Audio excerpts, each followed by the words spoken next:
All right. Um, so Fred was not able to join us for the convention. We have a few brave souls that made it down here from Canada to tell us about the convention for next year. I'm not gonna steal their thunder, because you'll hear about it tomorrow night at the banquet, but it really sounds like absolutely outstanding convention. And I've heard about the Swedish bikini bobsledding team, and the Canadian bikini hockey team sounds just good. There you go.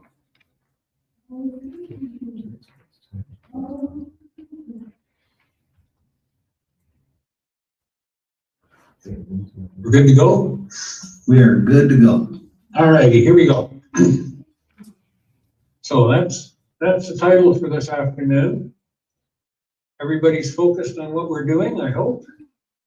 And I thank you for your cooperation in this matter. No. So we're going to look at grade crossings I have known. These are mostly my slides, my images, but a few have been imported from a variety of sources. Rail fanning means that we often catch our prototype at grade crossings. No, and not this one either. This is what we will be considering. When we're there waiting and waiting and waiting, let's use our time to our advantage. We'll start with the approach roads and their composition. In the case of Newfoundland, things were done on the cheap, so anything that was available became grade crossing material.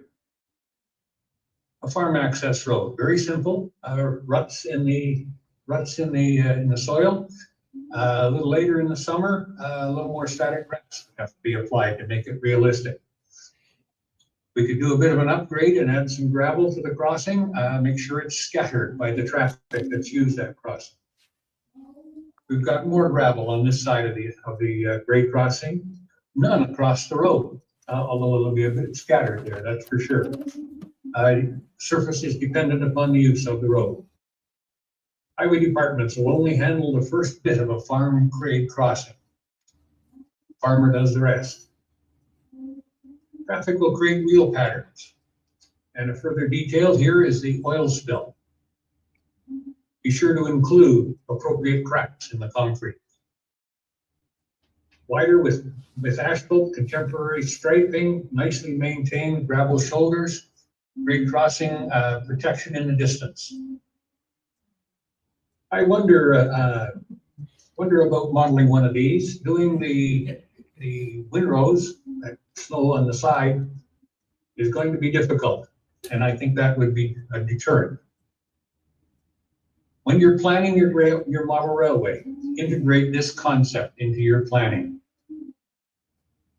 For the modern guides, a recent and interesting addition warning of an upcoming issue.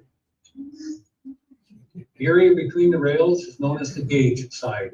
Outside the rails is the field side. So when we look at a midsummer grade crossing, mud can fill the planking on the outside, on the field side, and it can nearly fill the flangeways on the gauge side. Here we have a little used access track to an industrial location. There's a decided flangeway issue even for the prototype in this case. This is a museum in St. Croix, Wisconsin. Timbers fill the gauge side with only one on the field side. An appropriate warning sign could be a local detail. Most timber is obviously the most common material in the grade crossing itself. Farm road is narrow, so it'll have far shorter lengths of timbers. In Canada,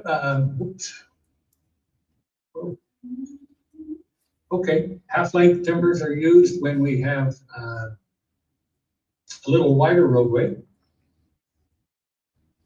to accommodate the vehicles.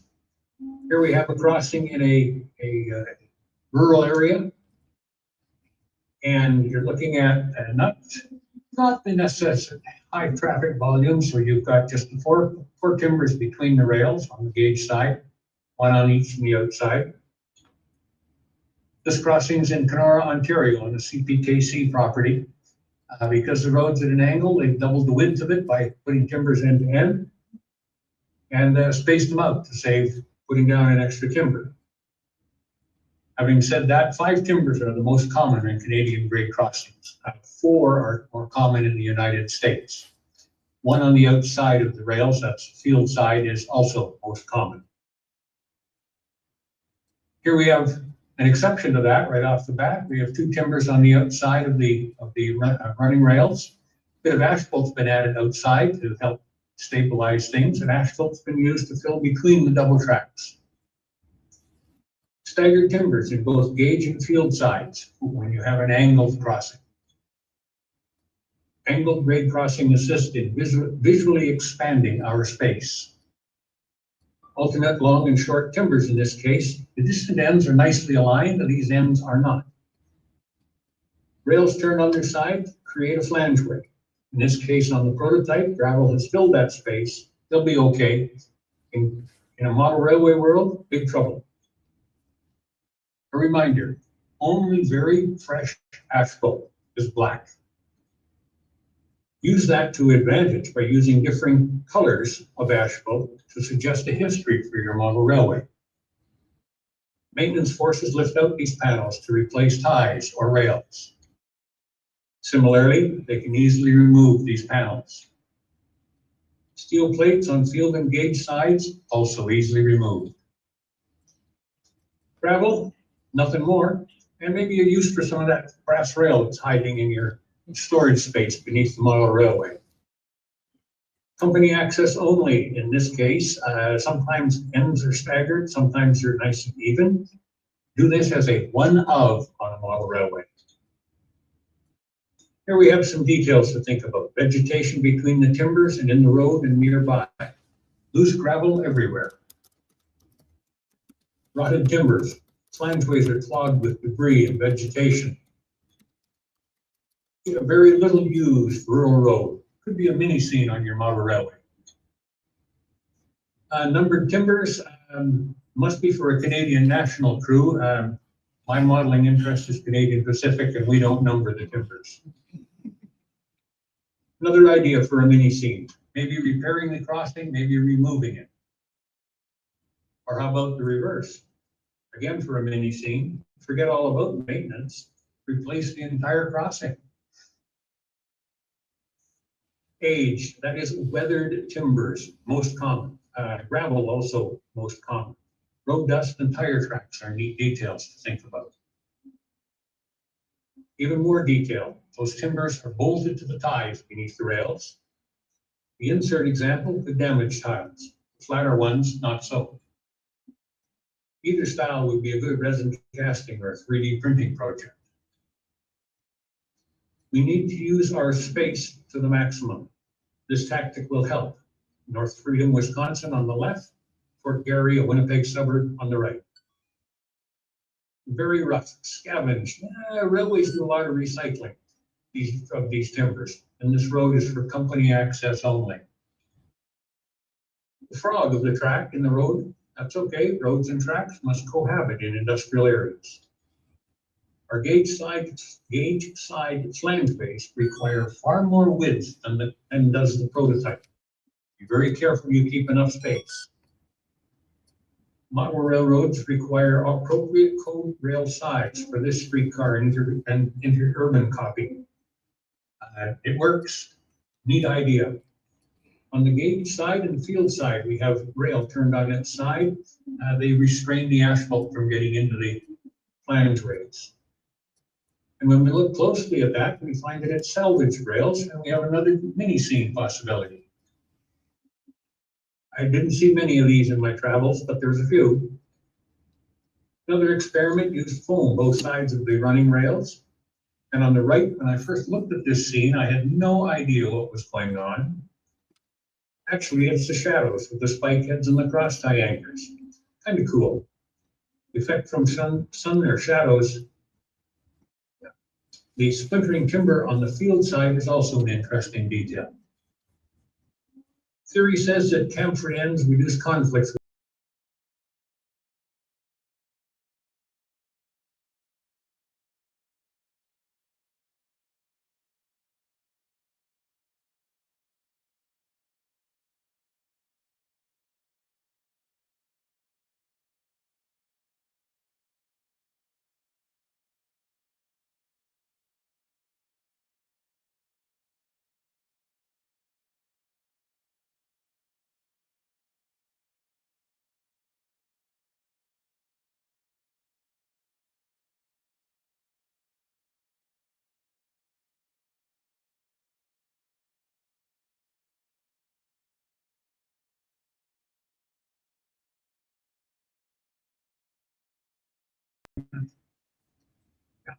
Basic protection, the most simple kind of protection that you could get here. This young fellow had the 14L signal of a train coming around the curve.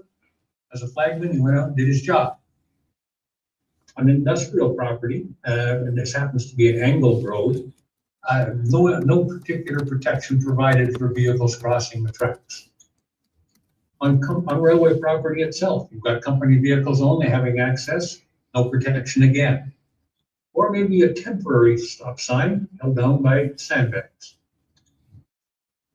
On a provincial road in Manitoba, like many others, all kinds of signs will be found. The insert is from the Great Northern Museum at Bethel, Minnesota. That's a pretty valuable message, I think. Yeah. In this case, the stop sign was for streetcars. Road traffic had the right of way, kind of reversed. The stop sign is our focus here. It's yellow with black lettering and black trim lines above and below the word stop. That's part of the good old days. That's steam era.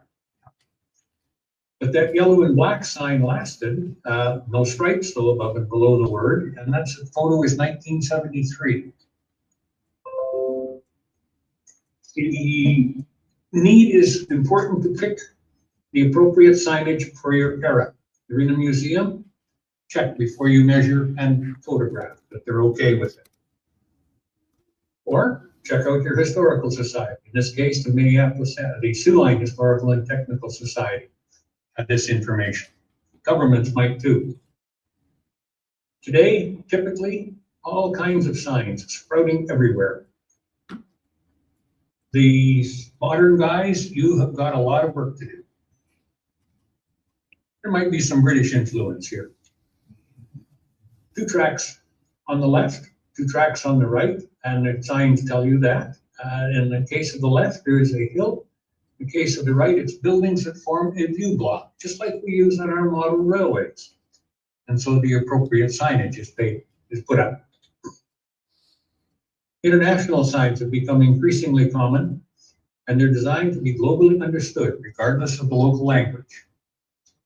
So we have where roads and rails cross. In the case of the left, the crossing is at an angle. In the case of the right, there's a road parallel and a road crossing. This particular crossing was where I was where I was raised. It's kind of distinctive. Tracks on the left, a grade crossing, and a track paralleling the rails. I think a neat modeling idea could be built around that scene. Again, grade crossing, steep roads, long vehicles risk getting hung up, and there's appropriate signage warning them. The exempt seemingly can be in yellow with black lettering, or it can be black lettering on white background. In the case of the left, it's Detroit Lakes, Michigan, and the right, it's Holland, Michigan. Stop sign for one-way traffic, yield sign for the other. Reflective stripes have been added to the posts in this United States example. The angle of the road at the crossing determines where the stop sign or the yield sign is placed. In my case, in my view, the crossing warning in this case receives a distinctly failing grade. Rural and private crossings, you can keep it simple in this case. Here's a neat detail that you can add. Take a photo, shrink it, measure it up, make it printed, and mount it. Another private crossing, in this case supplemented by a homemade stop sign, and it's probably not a legal stop sign. Our prototypes, though, can be rather emphatic in their message. Excellent advice in both cases. Careful is the watchword around tracks. Red and white stop signs date from 1954. Industrial areas, good warning, maybe setting you up for some nice rail fanning time. And I've often wondered about this particular grade crossing.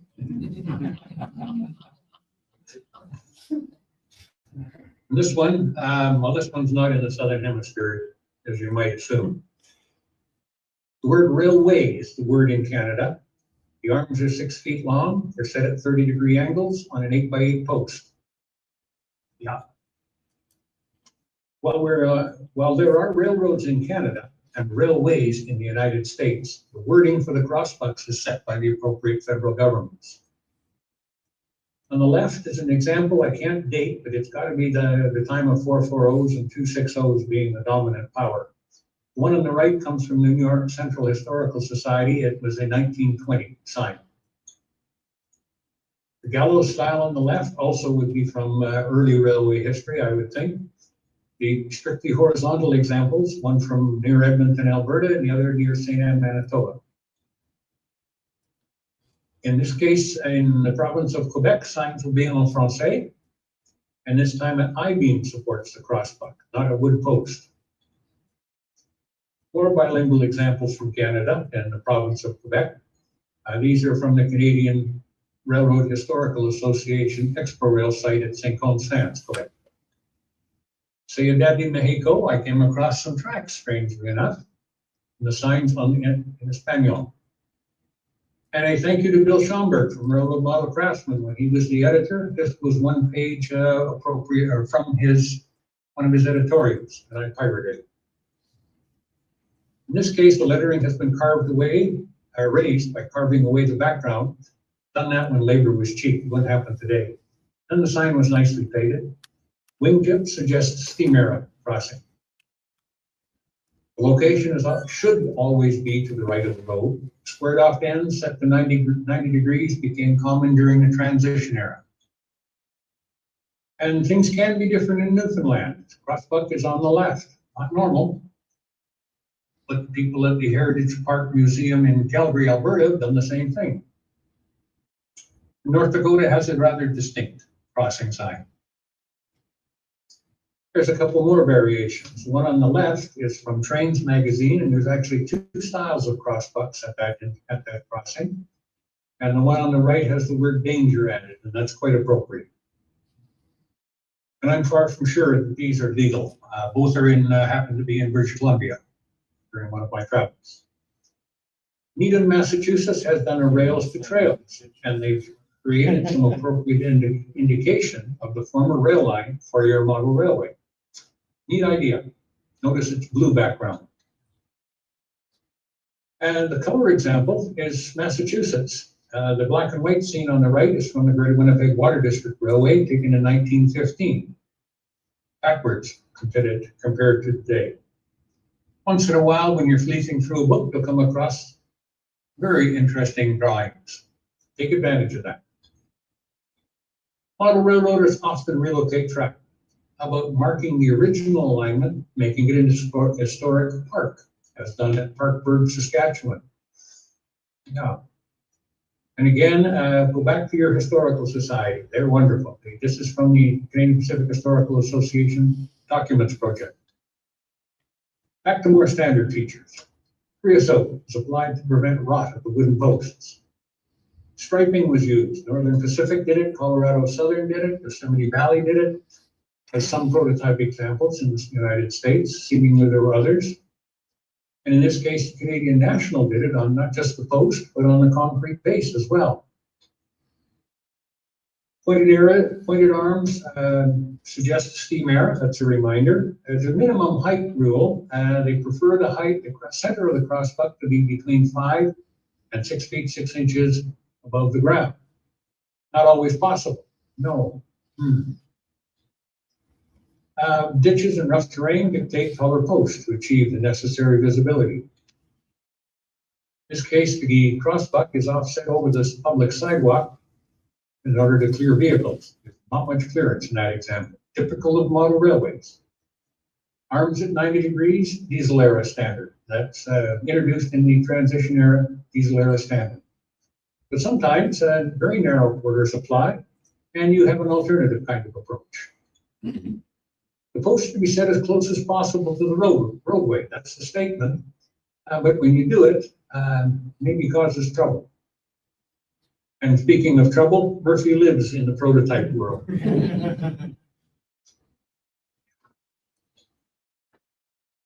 So there's two tracks. So you put a sign up and tell the world that there's two tracks.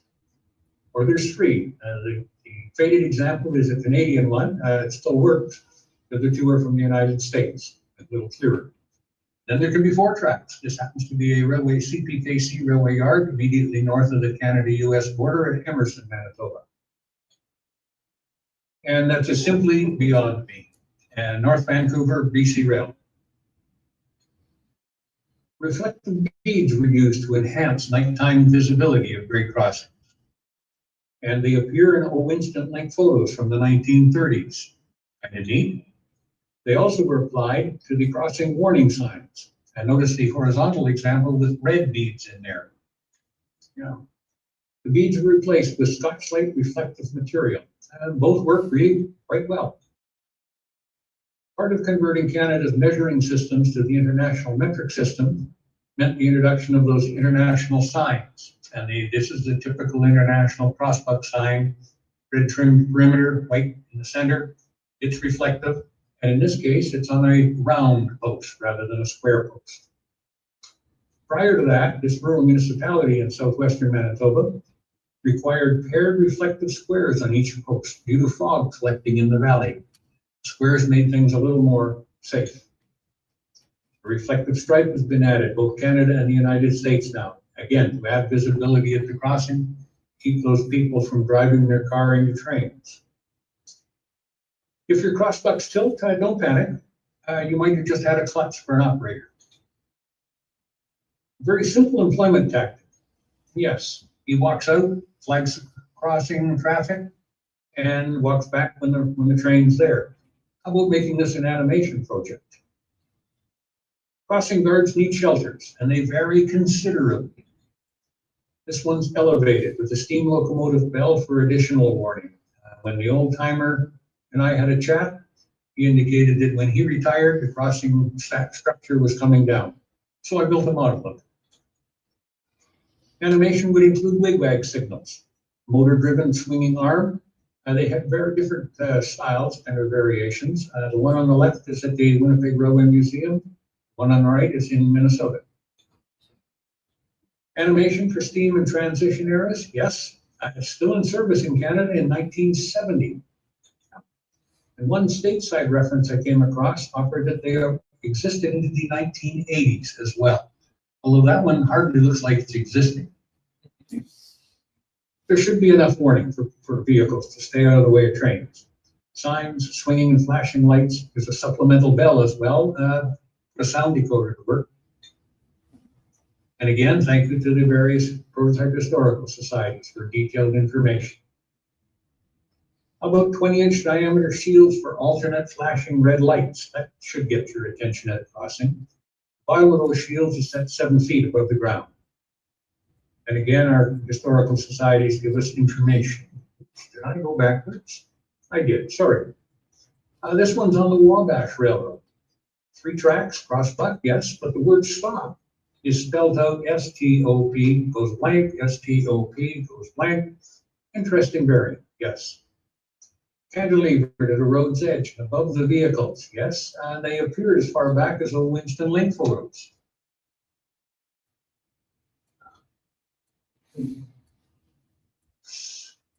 Industrial property, if it's got enough traffic, could use flashing lights and bells. This could be a non-working mini seed, suggesting an upcoming level of protection to be installed. And in this case, the lights as well as the gates, or possibly this could represent a closed crossing and they're taking the system apart. SafeTran gates, that's the company that makes them. The red and white flashes replaced black and white flashes on the gate arms in the mid-1980s. And that light on the end, it stays lit permanently. The other two flash alternately. Again, we should model the normal, but we can have a few exceptions in our worlds. And again, yes, in this 1917 plan, the flashes are black and white, 1 foot each, and always the gate arms end with white. So when you put it all together, you get a scene that looks something like this. All the bells, but no horns today at this. And again, thanks to railroad model craftsmen, all kinds of details about the size and shape and arrangement of things. If you're going to animate things on the prototype, you need electricity. So here's the relay case, and it provides the electricity for the bells and lights in the gate. The case is set 10 feet 6 inches from track center. And it's numbered. It has the milepost information. It has the subdivision information and the railway identification, of course. This particular CPKC one has an interesting scenery detail. The slope of the sub-road bed is such that it needs a steel corrugated base filled with gravel, and that's where the relay case is set upon. And notice the loopy wire heading up to the power transformer in the upper left. Whenever you've got animated crossing materials, you have to have an insulated bond to mark the point where the protection is triggered. Bells, lights, or gates are triggered when the wheels cross that gap. Paint it on your model railway. Another detail, the mileage at every crossbuck is indicated from the beginning of their subdivision. Another detail, this one is necessary because the crossing track is a storage siding, and it is not connected to the crossing gates and the warning lights and the bells. So the crew has to stop, somebody has to get out, flag the crossing. Maybe you want to put the mileage on the web of the rail, as the Sioux Line did at Noise, Minnesota. Or chalk it on the crossbuck post, unpainted crossbuck post. CPKC at Diamond, Manitoba, BNSF at St. Cloud, Minnesota, different styles of information to get you to contact them if there's an issue. And today that has become these blue rectangles. That's become very standard now, Canada and the United States. There's a plethora of railway signs to be considered. Ubiquitous and obligatory whistle sign, 1/4 mile from the crossing, 9 feet from the closest rails, where the post goes. And your prototype will have variations of their own. This one on the wall display is either in Cleveland, it's either Norfolk and Western or Chesapeake and Ohio. I never did find out which. The CPR for a while used cut-through whistle posts, whistle signs, but there was a visibility issue, and they turned to using a cast whistle letter W on a pair of boiler tubes. Today, the pressed steel post is most common, but on the right, you see a single boiler tube holding the diamond-shaped whistle sign. And you install these 1/4 mile before the crossing. It's 17 feet 6 inches from track center. Both tracks, both directions. International symbol on the left represents the residents have requested the Transportation Safety Board in Canada for this particular restriction. Similar process in the United States, and you have the sign saying no train horn. Another requisite is the flanger signs, and it's required for all obstructions in the track itself. Every crossing, turnout, diamond, and hanging equipment detector will have these signs. Prototypes have a variety of them, and they even use them at pedestrian crossings. Yeah. Check your prototype for the style. It goes 150 feet from any obstruction. Double track, you've got to have 2 on each side.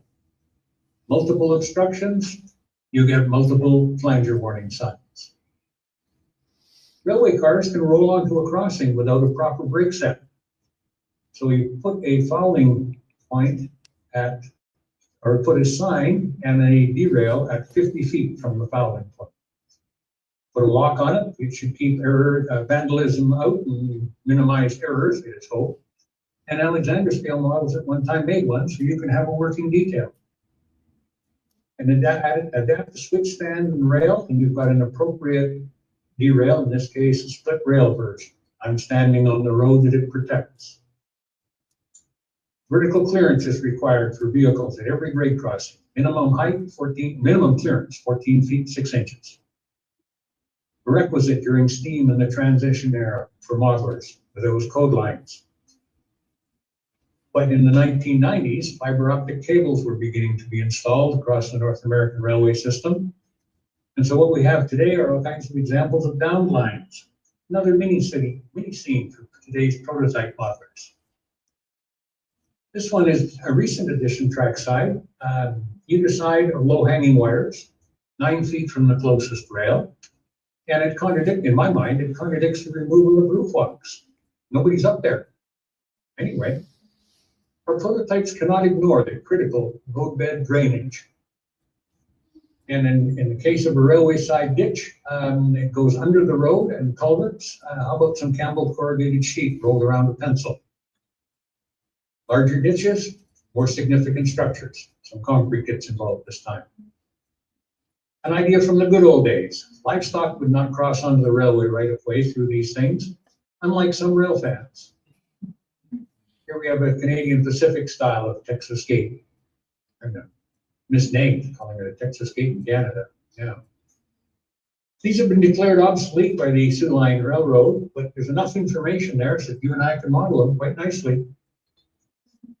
There was once a very common feature trackside. I call it page paneling. Some people call it panel fencing. It's virtually disappeared, but it's still around in remnants. Rough hewn 8-foot slabs, lumber mill casts off on a basic post and rail system. Prevent snow accumulation. Something to keep in mind is pedestrians have to get across to view Morenci Falls in Quebec province in this particular case. And this on the left, a rural crossing, a small town, yes, but it's not very safe. The one on the right is from the Grand Canyon, much better. These pedestrian crossings have since been removed due to liability concerns. And where you see the red circle, there is a pedestrian going across right after the train is cleared. The people at this particular place, Portage Prairie, Manitoba, they still go across the tracks, even though it's posted as danger and not to. We have an active transportation path on the top left, and there's a piece of plywood been added over the planking to make it a little smoother for cyclists, I would suspect. And the other two examples are station access for via rail on the upper right at Dauphin, Manitoba, and in the lower left at Menaki, Ontario. Simple. This path connects a residential area in the distance with a shopping center, which is behind me. There's a crossbuck, because it's a grade crossing, and there's a danger sign to tell people to stay the heck off a railway property. Yeah. And yes, again, prototype plans exist for them. These come from the CP 1916. There's abandoned crossings, and we can include some of these in our model railways. The sign might tell historians and rail fans, knowing that occupancy control system was in use at this particular bit of trackage. Drivers going by are no longer frustrated by having to wait for trains. We have a curved railway spur here. It's still visible in the grass to some degree. So it suggests that there was a crossing of the road that I'm standing on. The door spacing is also another hint that it was a railway access there. There's space for 40-foot cars. This railway crew removed the turnout that went to an industry, but they left the head blocks. A neat little scenery detail on your model railway. Asphalt patches in the road suggest where tracks used to be. And in the upper left, you can actually see the ripples where the ties used to be, and the ground is raised and sunk in between. On the right side, I've known of punctured tires at this particular one where they left the rails in. Yeah. How about removing a road? Put up a barrier and or a sign. Yeah.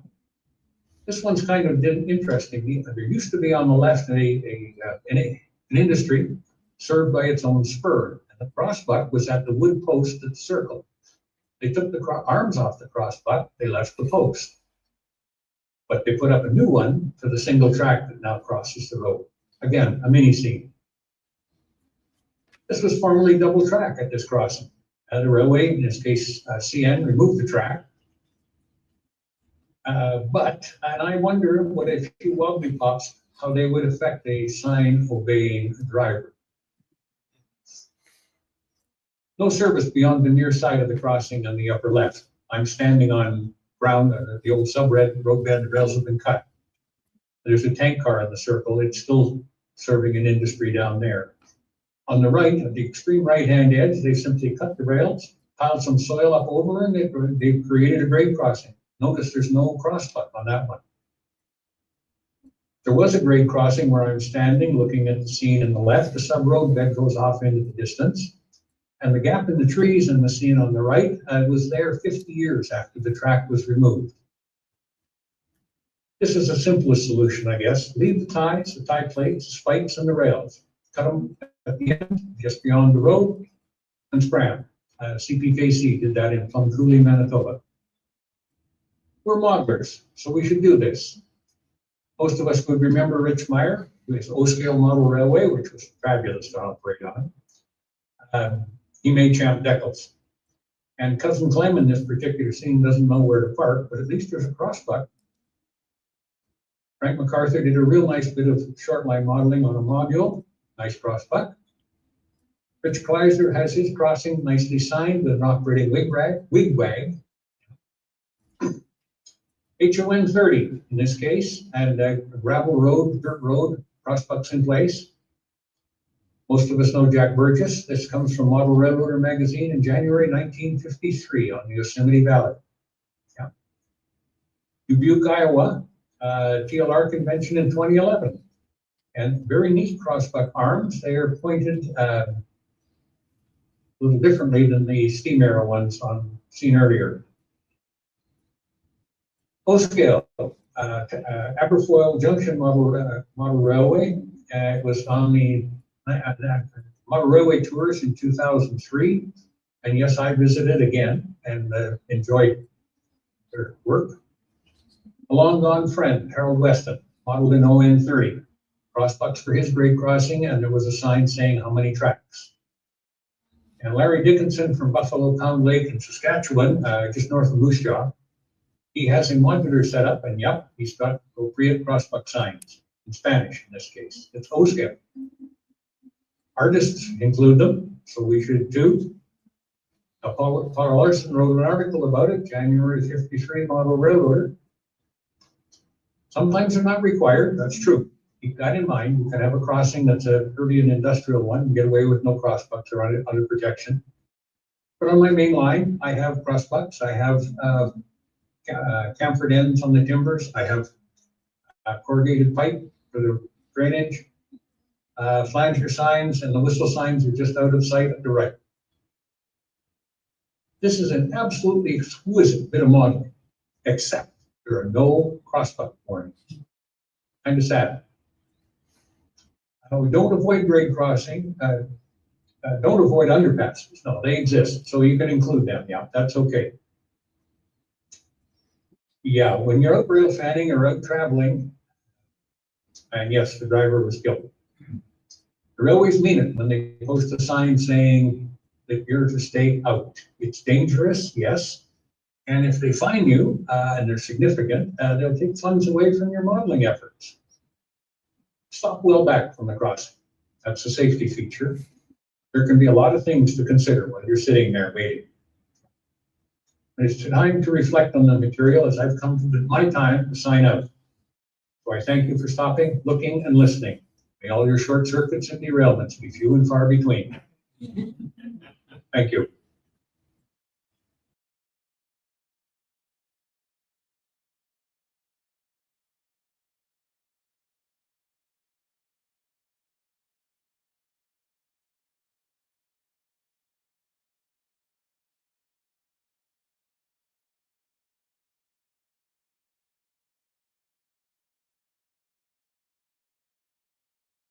Tie on the outside and put it a little tall, and occasionally you'll have a wheel that's a little wide and a bump up there. And one time it bumped up there and created so I wasn't getting good pickup there, and it just deviled me. I cleaned that rail for ages. They came along and pointed out the obvious that I should have improved that tie a little bit. So any other thoughts and things that came up from looking at Fred's presentation on crossing. Any other thoughts you have to for us for good modeling ideas?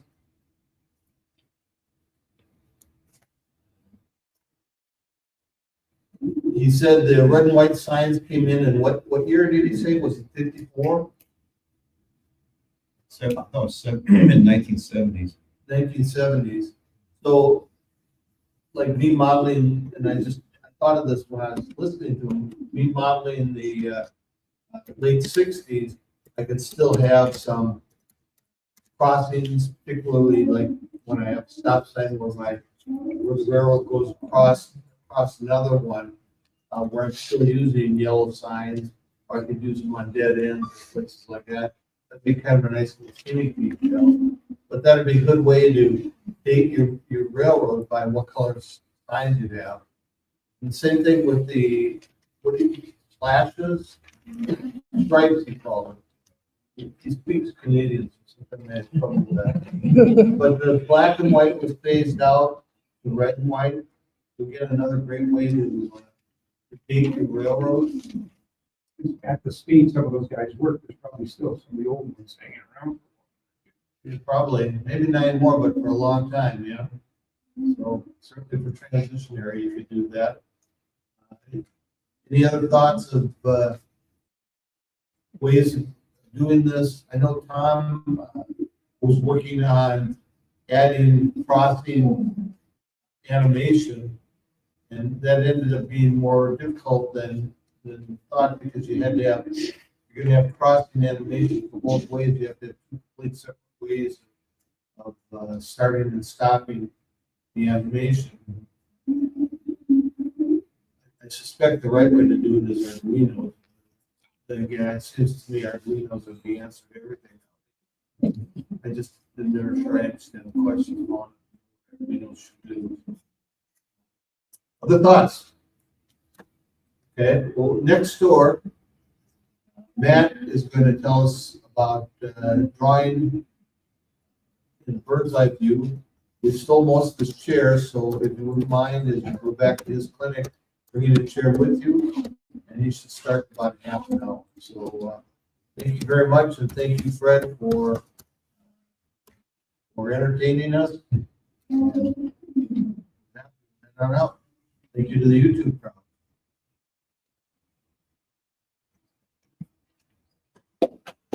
We have